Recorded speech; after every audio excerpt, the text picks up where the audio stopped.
नमस्कार मित्रांनो. तर जवळपास 4 दिवस झाले की आपली शेळी एक वाघानं धरली होती. तर फॉरेस्ट अधिकारी साहेब आले होते. तर त्यांनी काय म्हणलेत की शेळी ज्या ठिकाणी वाघानं खाल्ले त्या ठिकाणी तुम्ही शोध घ्या.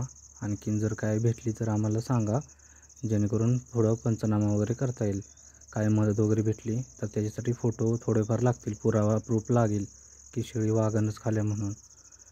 तर दुसऱ्या 2 दिवसाने मग कोण पप्पा आणि पप्पांचे मित्र असे सर्वजण 4-5 जणं ज्या ठिकाणी शेळी धरली होती वाघानं त्या ठिकाणी सर्वजण गेलेत आणि तिथून जवळपास अर्ध्या किलोमीटरच्या रेडियसमध्ये सर्व छानबीन केली. तर तिथून जवळपास 100 मीटर जिथं शेळी पकडली तिथून फक्त 100 मीटर अंतरावरती शेळीचं अवशेष सापडलेत आपल्याला, की त्याच्यामध्ये शेळीचं फक्त पाय उरलेले तर आणि थोडा पोटाचा वगैरे भाग होता आणि शिपटी होती आणि मोठी हड्डी काय राहिली नव्हती, सर्व हे झाली होती.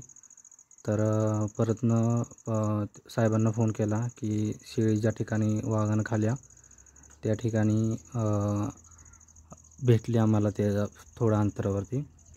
तर सर्व परतनं घरी आल्यानंतर साहेब वगैरे आले तर आणखीन साहेबांनी सर्व हे केलं, डायरेक्ट प्रॅक्टिकली जागेवर जाऊन 2 साहेब होते फॉरेस्ट अधिकारी, त्यांनी डायरेक्ट प्रॅक्टिकली जागेवर जाऊन फोटो वगैरे काढले. तर परतनं तिथं सर्वजण उभं राहून वगैरे असं फोटो काढले, काय उरले त्याचं फोटो काढलेत. आणि परतनं त्यांनी सांगितले की त्यांना काही डॉक्युमेंट पाहिजेत, म्हणजे आधार कार्ड वगैरे अशा काही गोष्टी, तर त्या त्यांनी मागवले ते. मग 4 दिवसानंतरनं ते भेटेल आपल्याला सांगितले. आणखीन काहीतरी थोडीफार आपल्याला मदत होईल त्याची. मग त्याच्यासाठी त्यांनी डॉक्युमेंट काय सांगितले की आधार कार्ड सांगितले, बँक पासबुक सांगितले आणि ज्या रानामध्ये शेळी खाल्ल्या वाघानं तर त्या रानाचा सातबारा आणि आपलं सरकारी हॉस्पिटल असते प्राण्यांचं, म्हणजे त्याला काय म्हणतात पशु आरोग्य केंद्र असं काहीतरी. मग त्याच्यामधून एक सर्टिफिकेट घ्यावं लागते.